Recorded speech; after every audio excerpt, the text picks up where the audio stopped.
What am I doing here? What am I doing here? What am I doing here? What am I doing here? I am standing at the edge of the Clark Fork River in Missoula, Montana. It is a beautiful day. The sky is blue. The clouds look like cartoon Simpsons clouds. There is water cascading, rushing, bubbling over stones and logs. There are people walking their dogs. There are people fly fishing. There are people picking flowers. There are people just literally sitting on logs and contemplating the meaning of life. Or at least I think that's what they're doing. I don't know what they're thinking about. Anyway, today I am here not only to play a show at the Wilma, which I'm very excited about. It's a converted like 1920s movie theater, and they made it into this awesome venue. But I'm also here to learn about the art of fly fishing. Missoula is known far and wide for this river and for the fly fishing that happens here. And I know nothing about fly fishing except one time in a movie, Brad Pitt did it.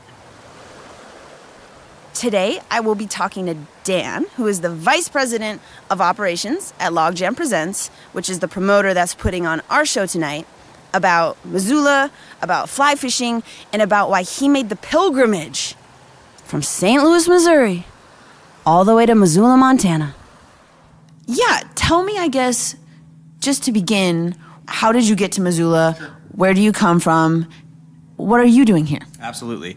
So my name's Dan. I'm the Vice President of Operations for Logjam Presents here in Missoula. I'm from St. Louis originally. So I grew up in St. Louis, went to college at the University of Missouri, Mizzou, for a year, and was wondering what the hell I was still doing in Missouri. I was ready to get out. It was 2005, so I've been here since.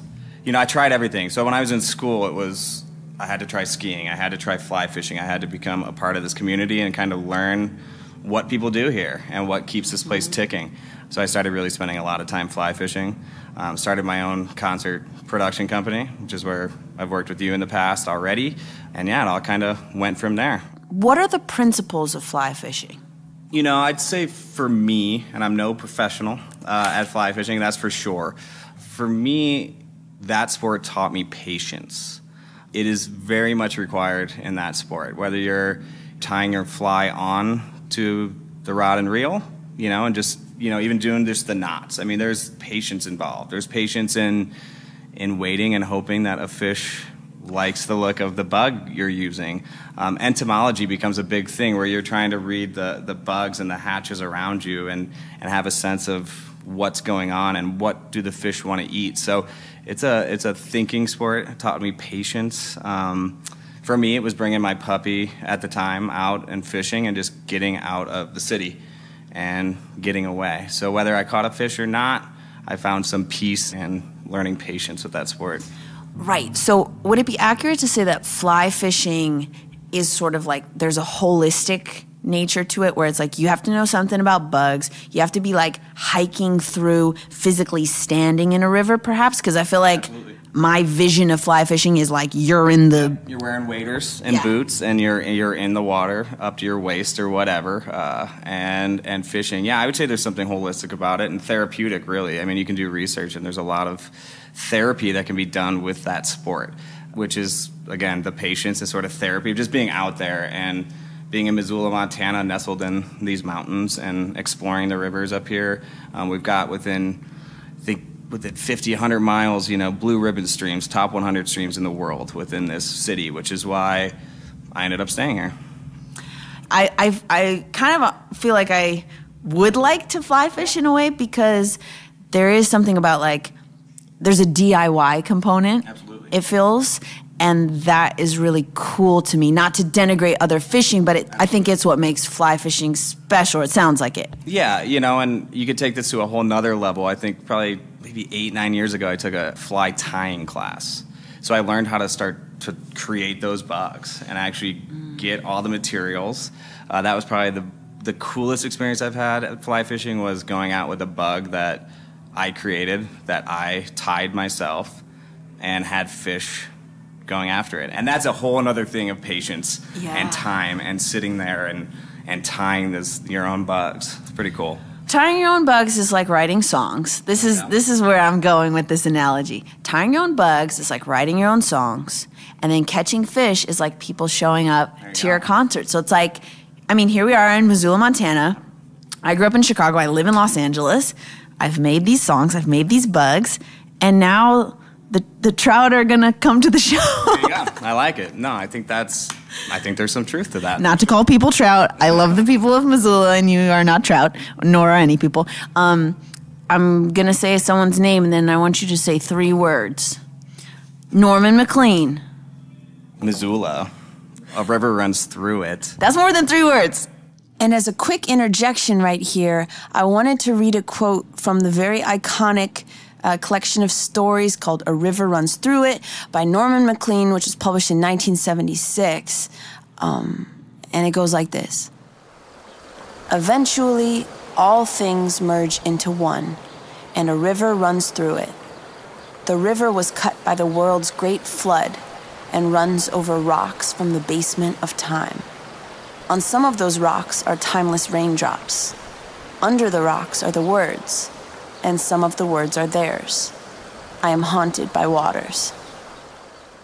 So that's some classic fly fishing prose. Yeah. That's very beautiful. Listen to the river noise. Can you hear the sounds of the river? I'm literally walking on a log right now. About to fall. Oh, God. I remember I saw an episode of Survivor, season 1, which is the only episode I've ever seen, where they had to balance on like a log. Whoever could balance the longest won. And I can remember thinking that I would lose that competition, because I'm not good at balancing. Do you think it has something to do with my persistent and debilitating anxiety? This is me reimagining a song from Weezer's Blue album, In Missoula. I'm going fishing, you bring your car to work, I'll bring my rod. So the only time I've ever been fishing before was regular fishing in a boat, and I caught one single trout, and my boyfriend at the time like filleted it in front of me or gutted it in front of me, and it was a very scary experience. Even though I love fish. So I guess I'm one of those hypocritical meat eaters who's too scared to kill the fish, but I sure do love a medium rare salmon over a bed of green lentils, if you know what I mean. One of the things that I kept thinking about after my conversation with Dan was how similar fly fishing is to being a musician in the modern age. Which is to say, you know, you go out there, you put your best bugs on your rod, and you scope out the right times.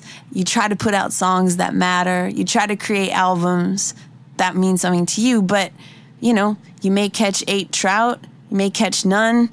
A lot of people might listen. No people might listen. But I do think there's this underlying love for the act itself that kind of like girds both of those processes. And I think that was a really cool insight.